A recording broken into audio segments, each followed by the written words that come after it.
Hello friends, எல்லோருக்கும் வணக்கம். Welcome to young investor channel. Actually பார்த்தீங்கன்னா காலத்தால் மார்க்கெட் வந்து ஒரு நெகட்டிவ் ட்ரெண்டில் தான் ஓப்பன் ஆச்சு.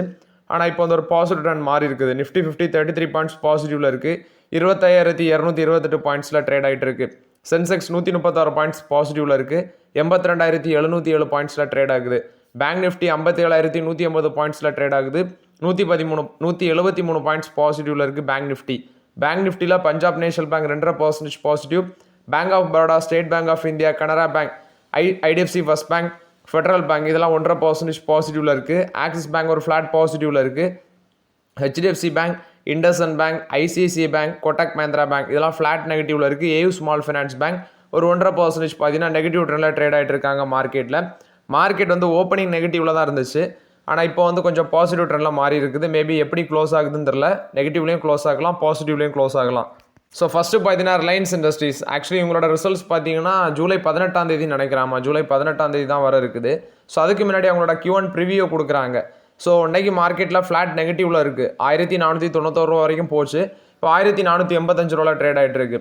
ஸோ அவங்க சொல்கிறது இந்த ஜூன் குவார்ட்டரில் ஆயில் டு கெமிக்கல் டிவிஷன் வந்து மேபி டேர்ன் அரவுண்ட் ஆகலாம் அப்படின்னு சொல்கிறாங்க. அதாவது oil to chemical division turn around ஆகலாம் அப்படின்னு சொல்கிறாங்க. ஆயில் அண்ட் கெமிக்கல்ஸில் மார்ஜின் இம்ப்ரூவ் ஆயிருக்கும். அது இல்லாமல் ஜியோ செக்மெண்ட்டில் ஜியோ பிஸ்னஸ் வந்து சப்ஸ்கிரிப்ஷன் அடிஷனும் அதிகமாக இருக்குன்னு சொல்லியிருக்காங்க. சப்ஸ்கிரைபர் அடிஷன் அதிகமாக இருக்கும். ரீட்டைல் மொமெண்டமும் பார்த்தீங்கன்னா ஸ்ட்ராங்காக இருக்குது.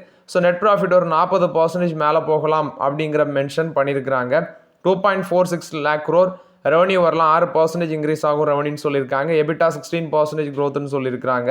நெட் ப்ராஃபிட் 40%, 21,233 கோடி வரும்னு சொல்லியிருக்கிறாங்க. ஸோ வெயிட் பண்ணி பார்க்கலாம். இட்ஸ் ஜஸ்ட் ஏ ப்ரிவியூ தான். எக்ஸாக்டாக என்ன நடக்குன்னு சொல்ல முடியாது. ஏன்னா ஆயில் டு கெமிக்கல் செக்மெண்ட்டில் எபிட்டா வந்து 17.7% இயர் பேசிஸில் இன்க்ரீஸ் ஆயிருக்கான். பெர் பேரல் வந்து சீக்வென்ஷியல் பேசிஸில் gross refining margin $0.4 per barrel வந்து இவங்களுக்கு மார்ஜின் இம்ப்ரூவ் ஆயிருக்கு. So maybe oil to chemical segment business இந்த டைமில் நல்லா இருக்கும்னு சொல்கிறாங்க. ஸோ அந்த பேசிஸில் இவங்களோட ரிசல்ட்ஸ் நல்லா வருதாங்கிறத வெயிட் பண்ணி பார்க்கலாம். இது ரிலையன்ஸ் கொடுத்த update. Next HDFC bank. Actually மார்க்கெட்டில் அன்றைக்கி புஷ்னி ஒரு அப்பர் சர்க்கியூட் போல் ஒரு பாசிட்டிவ் ட்ரெண்டில் தான் இருந்துச்சு. 2022 போச்சு. இப்போ 1995 ட்ரேட் ஆகிட்டு இருக்கு. 1995 ட்ரேட் ஆகிட்டு இருக்கு. ஆக்சுவலி ஹெச்டிஎஃப்சி பேங்க் கொடுத்த அப்டேட்டு இவங்க ஃபர்ஸ்ட் டைம் வந்து போனஸ் இஷ்யூ கொடுக்க போகிறாங்க அப்படின்னு சொல்லியிருக்கிறாங்க. அதுக்கு வேண்டி ஜூலை 19 போர்ட் மீட்டிங்கும் வச்சுருக்கிறாங்க. இந்த போர்ட் மீட்டிங்கில் தான் டிவிடெண்டு போனஸ் இஷ்யூ இதை நாங்கள் டிக்ளேர் பண்ணுவோம் அப்படின்னு சொல்லியிருக்கிறாங்க. ஹெச்டிஎஃப்சி பேங்கோட டிவிடெண்டும் அன்னைக்கு தான் வர இருக்குது, ஜூலை 19. போனஸும் வர இருக்குது. ஒன்ஸ் அந்த போர்டு வந்து அப்ரூவல் கொடுக்குறாங்க அப்படின்னா, அந்த ஆனுவல் ஜெனரல் மீட்டிங்கில் அப்ரூவல் வருதுன்னா ஆஃப்டர் தட் வந்து பார்த்தீங்கன்னா அவங்க ஃபஸ்ட் டைம் இந்த போனஸ் அனௌன்ஸ்மெண்ட் தான் ஹெச்டிஎஃப்சி பேங்க் வரலாறுல ஃபஸ்ட் டைம் வந்து போனஸ் கொடுக்குறாங்க. ஸோ என்ன மாதிரி ரேஷியோவில் அனௌன்ஸ்மெண்ட் பண்ணுறாங்கிறத வெயிட் பண்ணி பார்க்கலாம். இது ஹெச்டிஎஃப்சி பேங்கை பொறுத்த வரைக்கும் அப்டேட்டு. நெக்ஸ்ட் 2 ஷேரை பற்றி கேட்டிருந்தீங்க. ஒன்று கோல் இந்தியா, இன்னொன்று வந்து பார்த்தீங்கன்னா சவுத் இந்தியன் பேங்க். இந்த 2 பேங்கை பற்றியும் கேட்டிருந்தீங்க. சாரி, இந்த 2 கம்பெனியை பற்றி கேட்டிருந்தீங்க. ஒன்று கோல் இந்தியா, இது PSU கம்பெனி. ஆக்சுவலி இப்போ கோல் மைனிங் பண்ணி நிறைய கம்பெனிஸ், ஃபார் எக்ஸாம்பிள் எலக்ட்ரிசிட்டி அந்த மாதிரி கம்பெனிஸுக்கு எல்லாமே இவங்க சப்ளை பண்ணிட்டு இருக்கிறாங்க. கோலோட டிமாண்ட் ஒரு பக்கம் தேவையாக இருந்தாலும் PSU கம்பெனிஸ் பக்கம் பெருசான எக்ஸ்போஷர் வைக்க மாட்டேன். ஏன்னா ஒன் சார்ட் ஆஃப் பீரியடில் இந்த கோல் இந்தியா வந்து ஒரு 600 கிட்ட போனாங்க. இப்போ வந்து பார்த்தீங்கன்னா ஒரு 400 கீழே தான் ரொம்ப நாளாக இருக்குது. பெருசாக மேலே போன மாதிரி தெரியலை. டிவிடெண்டுக்கு வேண்டி கன்சிடர் பண்ணிக்கலாம். PSU ஸ்டாக்கை வந்து டிவிடெண்டுக்கு வேண்டி கன்சிடர் பண்ணலாம். சம் ஸ்டாக்ஸ், அதாவது 100ல் ஒரு 10 பங்கு வந்து நல்லா ரிட்டர்ன்ஸ் கொடுக்கும் PSUவில். எல்லா ஸ்டாக்கும் வந்து பார்த்தீங்கன்னா கரெக்டாக இருக்காது PSUவில். அதான் பெருசாக எக்ஸ்போர் வச்சுருக்க மாட்டேன். டிவிடெண்டுக்கு ஓகே, பட் இப்போதைக்கு ஃப்ரெஷ் என்ட்ரிக்கு ஓகேங்கிறது நீங்கள் தான் முடிவு பண்ணணும்.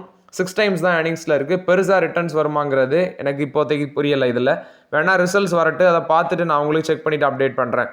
சவுத் இந்தியன் பேங்க் ₹30.81 அன்றைக்கி ட்ரேட் ஆகிட்டு இருக்கு. ஆக்சுவலி ரீசென்ட்லி ₹32 வரைக்கும்லாம் போச்சு. ₹32.25. ஸோ இப்போ வந்து பார்த்தீங்கன்னா ₹25 அந்த ரேஞ்சில் ரொம்ப நாளாகவே இருந்துச்சு. அப்போது நம்ம வெயிட் பண்ணிகிட்டு இருந்தோம். ₹25, ₹22, ₹23 ரொம்ப நாளாகவே இருந்துச்சு. கிட்டத்தட்ட ஒரு 6 மாதம் அந்த பங்கு அந்த ₹25 ரேஞ்சுக்குள்ளே தான் ரவுண்ட் அடிச்சுட்டு இருந்து. அப்போல்லாம் நம்ம அதை கண்ணுக்கு தெரியல. ஆனால் திடீர்னு ₹32 போனோன்னா எகைன் சவுத் இந்தியன் பேங்க் வாங்கலாமான்னு கேட்குறீங்க. ஸோ மேபி இந்த ரிசல்ட்ஸ் நல்லா வரும்னு நினைக்கிறேன். அந்த ட்ரெண்டில் தான் இந்த ஸ்டாக் மேலே போகுது. ஒன்ஸ் செகண்ட் இந்த குவார்ட்டர்ல ரிசல்ட்ஸ் சொதப்புது அப்படின்னா டெஃபினட்டாக IDFC first bank, once the results IDFC first bank, south Indian bank நல்லா இல்லை அப்படின்னா அந்த 2 பேங்கும் விழும். ஸோ அப்போ நம்ம பார்த்துக்கலாம். இப்போதை வெயிட் பண்ணுங்கள். சவுத் இந்தியன் பேங்க் தான் வாங்கணும் அப்படின்னா உங்களுக்கு அதை விட சீப்பாக இருக்கிற கர்நாடகா பேங்கை ஃபோக்கஸ் பண்ணுங்கள். ஐடிஎஃப்சி ஃபர்ஸ்ட் பேங்க்கில் எகைன் ஒரு 65 கீழே வரும் பட்சத்தில் பார்த்துக்கலாம். இது வந்து ரிசல்ட்ஸை பொறுத்து தான் இருக்குது. இப்போதைக்கு வர கம்பெனிஸோட ரிசல்ட்ஸ் எல்லாமே வந்தது வரைக்கும் ஐடியில் பார்த்தீங்கன்னா ரொம்ப போரும் கிடையாது, ரொம்ப நல்ல ரிசல்ட்ஸும் கிடையாது. அது மாதிரி தான் இன்சூரன்ஸும், அதுவும் ஆவரேஜாக தான் இருந்துச்சு.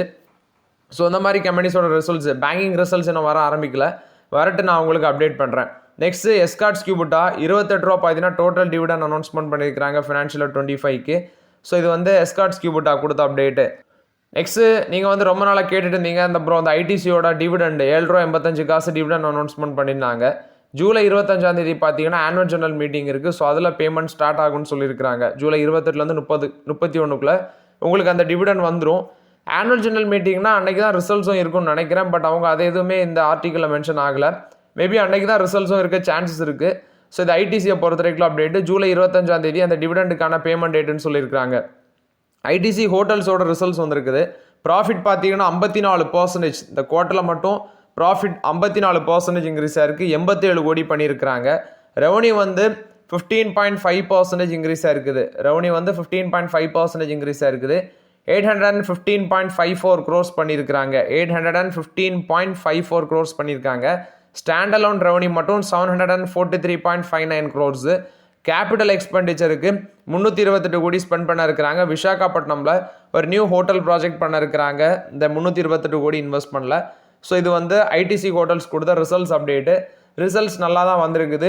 அட் த சேம் டைம் அதில் இப்போதைக்கு வாய்ப்பு இருக்கான்னா அது நமக்கு தெரியாது. ஏன்னா ஸ்டாக் 235 ரூபா கிட்ட ட்ரேட் ஆகுது. இன்றைக்கி 3% மேலே பாசிட்டிவில் தான் இருக்குது. என்னோட ஒப்பீனியன் இப்போதைக்கு வெயிட் பண்ண முடியும். ஐடிஸில் வேணால் ஃபோக்கஸ் பண்ணிக்கோங்க. ஏர்னிங்ஸ் பர் ஷேரும் 0.64 ருபீஸாக இருக்குது. அது இல்லாமல் எக்ஸ்பென்சஸ் 672 கோடி இந்த குவார்ட்டரில் ஸ்பெண்ட் பண்ணியிருக்கிறாங்க. இது ஐடிசி ஹோட்டல்ஸை பொறுத்த வரைக்கும் அப்டேட்டு.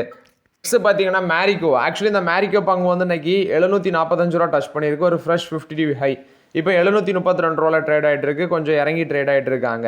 ஆக்சுவலி பெருசாட்டு வந்து பார்த்தீங்கன்னா பாசிட்டிவ் ட்ரெண்ட் எதுவுமே இந்த கம்பெனியில் இருந்த மாதிரி தெரியல. மேபி இந்த குவார்ட்டரில் ரிசல்ட்ஸ் நல்லா வரும் அப்படிங்கிற பேசிஸில் தான் இந்த பங்கும் நல்ல பர்ஃபார்மன்ஸ் கொடுத்துருக்கு. மேபி அது இல்லாமல் வால்யூம்ஸ், ஹெவி வால்யூம்ஸ் இருந்திருக்கலாம். அந்த பேசிஸில் கூட பாசிட்டிவ் ட்ரெண்டில் போயிருக்கலாம். ஸோ இது வந்து பார்த்தீங்கன்னா மேரிகோ பொறுத்த வரைக்கும் அப்டேட்டு. நெக்ஸ்ட் பார்த்தீங்கன்னா விப்ரோவில் வந்து அப்டேட்டு. விப்ரோவோட ரிஷத் பிரேம்ஜி அவர் ஒரு அப்டேட்டை சொல்லியிருக்கிறாரு. இவர் தான் எக்ஸிக்யூட்டிவ் சேர்மனாக இருக்கிறாரு விப்ரோவில். இவர் சொல்கிறது இந்தியாவோட $283 billion worth of IT sector வந்து கொஞ்சம் அன்சர்டனிட்டியை ஃபேஸ் பண்ணுது யூஎஸோட டேரிஃப் ரிஸ்க்னால. ஏன்னா குளோபல் ஜியோ பாலிட்டிக்கல் ஃபேக்டர்ஸும் ஒரு மேஜர் ரீசனாக இருக்குது. கிளைண்ட்ஸ் வந்து பார்த்தீங்கன்னா டிஸ்கிரிஷனரி ஸ்பெண்டிங் வந்து டைட்டனிங் பண்ணுறாங்க. காஸ்ட் கட்டிங் ப்ராஜெக்டில் தான் அவங்க ஃபோக்கஸ் பண்ணுறதுனால இந்தியாவோட $283 billion worth of IT sector அன்சர்டனிட்டியை ஃபேஸ் பண்ணுதுன்னு சொல்லியிருக்காங்க. டிமாண்ட் அவுட்லுக்கும் அதே மாதிரி தான் இருக்குது. டிமாண்ட் கம்மியாகுது. ஸோ இப்போதைக்கு ஐடி ஸ்டாக்ஸ் வந்து பார்த்தீங்கன்னா கொஞ்சம் ஸ்லோ பெர்ஃபார்மன்ஸ் தான் தருவாங்க நமக்கு. ஆனால் ஆப்பர்ச்சுனிட்டி கிடைக்கும் போது நம்ம பார்த்துக்கலாம். இது வந்து விப்ரோவோட ரிஷத் பிரேம்ஜி வந்து இந்த அப்டேட்டை ஷேர் பண்ணியிருக்காரு. நெக்ஸ்ட் பயோகான் ஷேர் இன்னைக்கு மேலே போயிருந்துச்சு. உங்களோட கீ டயபெட்டிஸ் ட்ரீட்மெண்ட்டுக்கு வந்து பார்த்தீங்கன்னா யூஎஸ்எஃப்டி வந்து அப்ரூவல் கொடுத்துருக்காங்க. ஸோ இது வந்து கிறிஸ்டி அப்படிங்கிற ஒரு ட்ரக்கு. இது வந்து ப்ரீஃபில் பெனில் வந்து அவைலபிளாக இருக்கும். ஸோ இன்டர்வைனஸ் யூஸுக்கு வந்து யூஸ் பண்ண வேண்டியது, அதாவது சப்கட்டேனியஸ் அண்ட் இன்டர்வைனஸ் அதுக்கு யூஸ் பண்ணக்கூடியது. இதோட சேல்ஸ் வந்து பார்த்தீங்கன்னா $80 to $100 மில்லியன் அளவுக்கு வந்து இதோட ஆனுவல் சேல்ஸ் இருக்கும் அப்படின்னு சொல்லியிருக்கிறாங்க. இது வந்து ஒரு இன்சுலின் டைப்பு அஸ்பாட் கிறிஸ்டின்னு சொல்கிறாங்க. ஆக்சுவலி பயோசிமிலர் டு நோவலாக் அப்படின்னு சொல்கிறாங்க. 2024 இவோ சேல்ஸ் மட்டும் இதோடது $1.9 பில்லியன் அப்படின்னு சொல்லியிருக்கிறாங்க. இது பயோகான் லிமிடெடுக்கு ஒரு பாசிட்டிவ் அப்டேட்டு. ஃபார்மா ஸ்டாக்ஸ் கொஞ்சம் ப்ரெஷரை ஃபேஸ் பண்ணுறதாட்டி நியூஸ் வந்துருக்குது. ஆக்சுவலி எப்படின்னா ட்ரம்போட டேரிஃப் வந்து பார்த்தீங்கன்னா இந்த எண்ட் ஆஃப் மந்தில் இருக்கும். அவர் வந்து 200% வரைக்கும் டேரிஃப் போடுவேன் ஃபார்மா கம்பெனிஸுக்கு அப்படின்னு சொல்லியிருந்தாரு. பட் ஆக்சுவலி இன்றைக்கி நான் ஃபார்மா கம்பெனிஸோட ஸ்டாக் லிஸ்ட் எடுத்து பார்த்தேன். எனக்கு தெரிஞ்சு பயோகான் பாசிட்டிவ் ட்ரெண்டில் இருக்குது. ஆரோபிண்டோ ஃபார்மா பாசிட்டிவ் ட்ரெண்டில் இருக்குது. ரிமைனிங் அதர் ஸ்டாக்ஸ் எல்லாமே நெகட்டிவ் ட்ரெண்டில் தான் இருக்காங்க. ஒரு 1.5%. ஆக்சுவலி இந்த எண்ட் ஆஃப் மந்தில் தான் தெரிய வரும். ஏன்னா ஃபார்மா ஸ்டாக்ஸுக்கு ஒரு கன்ஃபார்ம் போடுறாரா என்னதுன்னு. ஆனால் டேரிஃப் போட்டாங்கன்னா இப்போ இந்த மருந்தை வாங்குறாங்க, யார் வாங்க போகிறோம்? அமெரிக்காவில் மக்கள் வாங்குவாங்க. கொஞ்சம் ரூபா கொடுத்து வாங்குவாங்க. இது அங்கேயே பூதாகரமாக வெடிக்கும். கடைசியில் அவரே வந்து டேரிஃபை பார்த்தீங்கன்னா வாபஸ் வாங்குவார். நெக்ஸ்ட் பார்த்தீங்கன்னா என்விடியா. ஆக்சுவலி என்விடியாவும் அதே மாதிரி ஏஎம்டி அப்படிங்கிற ஒரு பங்கு நல்ல பர்ஃபார்மன்ஸ் கொடுத்துருக்குன்னு சொல்லி கால்தால வீடியோவில் அப்டேட் பண்ணேன். நேற்று மார்க்கெட்டில் அமெரிக்கன் மார்க்கெட்டில் இது ஒரு ஆல் டைம் ஹை டச் பண்ணியிருக்குது. $172.40, அதாவது $172.40 டச் பண்ணியிருக்குது. கடைசியில் $170.70 க்ளோஸ் ஆயிருக்குது. என்ன ரீசன் அப்படின்னு சொல்லி பார்க்கும்போது சைனா வந்து, அதாவது அமெரிக்காவிலேருந்து சைனாக்கு போகக்கூடிய ஒரு முக்கியமான 2 சிப்ஸை வந்து ரெஸ்ட்ரிக்ஷன் போட்டு வச்சுருந்தாங்க. ஸோ அந்த முக்கியமான சிப்ஸை வந்து பார்த்தீங்கன்னா இப்போ எகைன் வந்து அமெரிக்காவிலேருந்து சைனாக்கு சேல் பண்ணலாம் அப்படிங்கிற ஒரு அப்டேட் வந்ததுனால அந்த ரெஸ்ட்ரிக்ஷன் எல்லாமே தளர்த்தி விட்டாங்க. ஸோ அதனால வந்து இந்த NVIDIA, AMD, அடுத்து சூப்பர் மைக்ரோ கம்ப்யூட்டர், இந்த மாதிரி செமிகண்டக்டர் இண்டெக்ஸ் எல்லாமே நல்ல பெர்ஃபார்மன்ஸ் கொடுத்துருந்துச்சு மார்க்கெட்டில். ஸோ இது வந்து அமெரிக்கன் கம்பெனிஸை பொறுத்த வரைக்கும் அப்டேட்டு. டிக்சன் டெக்னாலஜிஸ் வந்து கான்கியூங் அப்படிங்கிற ஒரு சைனீஸ் கம்பெனியோட பார்ட்னர்ஷிப்பில் வராங்க. ஸோ இது வந்து எலக்ட்ரானிக் காம்பனன்ட் மேனுஃபேக்சர் பண்ணுறதுக்கு ஜாயின்ட் வெஞ்சரில் வராங்க. ஸோ இந்த பார்ட்டிசிபேஷன் மூலமாட்டு எலக்ட்ரானிக் காம்பனன்ட்ஸ் மேனுஃபேக்சரிங் ஸ்கீமில் 22,919 கோடி அந்த ஸ்கீம் ஒரு இன்சென்டிவ் பேஸ் ஸ்கீம் இருக்குது. ஸோ அதில் இவங்க பார்ட்டிசிபேட் பண்ணலான்னு சொல்கிறாங்க. இந்த ஜாயின்ட் வெஞ்சரில் டிக்சன் வந்து 74%, ரிமைனிங் வந்து பார்த்தீங்கன்னா சான்கியூங் அவங்க வந்து ஹோல்ட் பண்ணுவாங்க அப்படின்னு சொல்லியிருக்காங்க. இது டிக்சன் டெக்னாலஜிஸ் கொடுத்த அப்டேட்டு. JSW இன்ஃப்ராஸ்ட்ரக்சர் வந்து QIB, FPO இதை வந்து பார்த்தீங்கன்னா கன்சிடர் பண்ண இருக்கிறாங்க. ஏன்னா அவங்களுக்கு ப்ரொமோட்டர் ஸ்டேக் டைல்யூட் பண்ணணும். ஏன்னா அந்த ரீசென்ட்லி ஒரு பெயின் கம்பெனிஸ் அக்ஸோனோபல் நினைக்கிறேன், அந்த அக்யூசியேஷனுக்கு அவங்களுக்கு ஃபண்டு தேவை. ஸோ அவங்களோட கம்பெனிஸை வந்து பார்த்தீங்கன்னா ப்ரொமோட்டர் ஸ்டேக் டைல்யூஷன் பண்ணி தான் அதை கன்சிடர் பண்ணுறாங்க. இது JSW குரூப் கொடுத்த அப்டேட்டு. அபுதாபியை சேர்ந்த கம்பெனியான ஓஷியர் எனர்ஜி பார்த்தீங்கன்னா பிட்ஸ் வந்து சப்மிட் பண்ணி வின் பண்ணியிருக்கிறாங்க. HPCLக்கு இவங்க க்ரீன் ஹைட்ரஜன் சப்ளை பண்ண போகிறாங்க அவங்களோட விஷாக் ரிஃபைனரிக்கு. இது வந்து பார்த்தீங்கன்னா விசாகப்பட்டினம் HPCLோட ஒரு ரிஃபைனரி விசாகப்பட்டினத்தில் இருக்குது. ஸோ 328 ரூபா பெர் கேஜிக்கு வச்சு பார்த்தீங்கன்னா GST சேர்க்காம வந்து சப்ளை பண்ணுறாங்க. ஸோ இது ஆப்ரேட்டிங் பேசிஸ் வந்து 25 இயர்ஸுக்கு இருக்குன்னு சொல்கிறாங்க. இது வந்து அபுதாபி கம்பெனியான ஓஷியர் எனர்ஜி வந்து பார்த்தீங்கன்னா ஹிந்துஸ்தான் பெட்ரோலியம் கார்பரேஷன் லிமிடெடுக்கு 5000 tons of green hydrogen per இயருக்கு வந்து பார்த்தீங்கன்னா சப்ளை பண்ண இருக்கிறாங்க. இது ஹிந்துஸ்தான் பெட்ரோலியம் கார்பரேஷனை பொறுத்த வரைக்கும் அப்டேட்டு. லார்சன் அண்ட் டூபோட போர்டு வந்து பார்த்தீங்கன்னா போர்ட் மீட்டிங் வச்சிருக்காங்க. ஆக்சுவலி குவார்டர்லி ரிசல்ட்ஸ் வந்து ஜூலை 29 வரும்னு சொல்லியிருக்காங்க. இது லார்சன் அண்ட் டூபோ கொடுத்த அப்டேட்டு. கியா இந்தியா வந்து மெயின் ஸ்ட்ரீம் எலக்ட்ரிக் காருக்குள்ளே என்ட்ரி கொடுக்குறாங்க. அவங்களோட கேரன் கால்விஸ் EV மூலமாட்டு 17.99 lakhs ஃபிக்ஸ் பண்ணியிருக்காங்க. ஸோ இதிலே டாப் வேரியண்ட் வந்து 20 லட்சம் வரைக்கும் இருக்குன்னு சொல்கிறாங்க. இது வந்து டாட்டாவோட நெக்ஸான், டியாகோ, பஞ்சு, MGயோட வின்சார் இதுக்கு வந்து பார்த்தீங்கன்னா காம்படிஷனாக இருக்கும். ஏன்னா சைஸும் கொஞ்சம் பெருசாக இருக்குது. பட் அவங்களோட கார் ப்ரைஸை கம்பேர் பண்ணும்போது 17.99 lakhனா அதை விட கம்மியாக தான் படுது. ஸோ இது வந்து பார்த்தீங்கன்னா கியாவோட கேரன் கால்விஸ் EV கொடுத்த அப்டேட்டு. இன்வெஸ்கோ மியூச்சுவல் ஃபண்ட் வந்து சாய் லைஃப் சயின்சஸில் 5.2467% அளவுக்கு ஸ்டேக்கை இன்க்ரீஸ் பண்ணியிருக்காங்க. இந்தியாவோட ஆட்டோ இண்டஸ்ட்ரி பார்த்தீங்கன்னா ஓவரால் பர்ஃபார்மன்ஸ் ஃப்ளாட்டாக தான் இருக்குது அப்படின்னு சொல்லி இவங்க society of Indian automobile manufacturer அவங்க வந்து சொல்லியிருக்கிறாங்க. ஆல்ரெடி நம்ம பார்த்துருந்தோம். 2 வீலர் சேல்ஸ் விழுந்துருந்துச்சு, பர்சனல் வெஹிக்கிள் சேல்ஸ் விழுந்துருந்துச்சு. 3 வீலர் சேல்ஸ் வந்து எப்படின்னு தெரில. ஆக்சுவலி 2 வீலர் சேல்ஸ் வந்து ஜூனில் 15,59,851 யூனிட்ஸ் விற்றுருக்கு. அதே மாதிரி 3 wheeler sales 61,828 units. Personal vehicle 3,12,849 units விற்றுருக்குது. Total production of personal vehicle sales, commercial vehicle, 3 wheeler, 2 wheeler and quadricycle இது வந்து 76,60,225 யூனிட்ஸாக இருந்திருக்கு ஏப்ரல் டு ஜூன் அந்த டைம்லன்னு சொல்லியிருக்கிறாங்க. ஸோ பர்சனல் வெஹிக்கிள் சேல்ஸ் வந்து பார்த்தீங்கன்னா Q1 ஃபினான்ஷியல் 26 1 மில்லியன் மார்க்கையும் தாண்டி இருக்குன்னு சொல்லியிருக்கிறாங்க. ஆனால் லோ எண்ட் கார்ஸ் விற்குது. மாருதி சுசுகியோட சேல்ஸ் எடுத்து பார்த்தா உங்களுக்கு கிளியராக புரியும். லோ எண்ட் கார்ஸ் விற்கலை, ஹை எண்ட் கார்ஸ் தான் விற்குது. அதாவது ப்ரைஸ் கம்மியாக இருக்கிற கார்ஸ் எல்லாமே விற்கலை. ப்ரைஸ் அதிகமாக ஒரு 50 லட்சம் 60 லட்சம் இருக்கிற கார்ஸ் எல்லாம் மார்க்கெட்டில் விற்குது.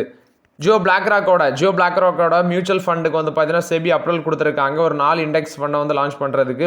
Jio BlackRock Nifty mid cap 150 index fund, Jio BlackRock Nifty next 50 index fund, Jio BlackRock Nifty small cap 250 index fund, Jio BlackRock Nifty A to 13 year G2 index fund இது எல்லாமே பார்த்தீங்கன்னா லான்ச் பண்ணுறதுக்கு இன்ட்ரடியூஸ் பண்ணியிருக்காங்க. ஸோ இதில் நீங்கள் இன்வெஸ்ட்மெண்ட் பண்ணணும் அப்படின்னா உங்களுக்கு 500 ரூபா தான் மினிமம் அமௌண்ட்னு சொல்லியிருக்காங்க. இது ஜியோ பிளாக்ராக் கொடுத்த அப்டேட்டு. ட்ரம்ப் வந்து 19% டேரிஃப் வந்து இந்தோனேஷியன் எக்ஸ்போர்ட்டுக்கு போட்டிருக்காரு. ஸோ இது வந்து ட்ரம்ப் கொடுத்த update. AW agri company actually இது வந்து முன்னாடி அதானி வில்மர்னு சொல்லுவாங்க. இப்போ வந்து பார்த்தீங்கன்னா உங்கள் ஃபுட் போர்ட்ஃபோலியோவில் வந்து அதிக அளவில் வந்து அக்யூசிஷன் எதிர்பார்க்குறாங்கன்னு சொல்கிறாங்க. ஃபினான்ஷியல் 25 உங்களோட ரெவன்யூ மட்டுமே 63,672 கோடியாக இருக்குது. Organic food, cold pressed oils இந்த செக்மெண்ட்டில் ஃபினான்ஷியல் 26 15 to 18% growth இருக்குன்னு சொல்லியிருக்காங்க. இது AWL அக்ரி பிஸ்னஸை பொறுத்த வரைக்கும் அப்டேட்டு. டிவிஎஸ் மோட்டார் வந்து ஒரு 64 கோடி நரேன் கார்த்திகேயன்ஸோட டிரைவர்ஸ் அதில் வந்து இன்ஃபியூஸ் பண்ண இருக்கிறாங்க ப்ரைவேட் பிளேஸ்மெண்ட் பேசிஸில். இது ஒரு ஸ்டார்ட் அப் கம்பெனி. ஸோ இது வந்து பார்த்தீங்கன்னா டிரைவெக்ஸில் வந்து ஃபண்ட் இன்ஃபியூஸ் பண்ணுறாங்க, 64 கோடி இன்வெஸ்ட்மெண்ட் பண்ணுறாங்க. இது டிவிஎஸ் மோட்டார் கொடுத்த அப்டேட்டு. ஜிண்டல் ஸ்டீல் அண்ட் பவரோட chief financial officer Mayank Gupta வந்து ரிசைன் பண்ணிட்டு போகிறாரு. ஸோ ஓகே ஃப்ரெண்ட்ஸ், ஆக்சுவலி இந்த வீடியோவில் சில இம்பார்ட்டன்ட் அப்டேட்ஸ் எல்லாமே டிஸ்கஸ் பண்ணோம். அந்த வீடியோ உங்களுக்கு பயனுள்ளதாக இருந்துச்சுன்னா லைக் பண்ணுங்கள், சப்ஸ்கிரைப் பண்ணுங்கள், கமெண்ட் பண்ணுங்கள். Okay friends, thank you.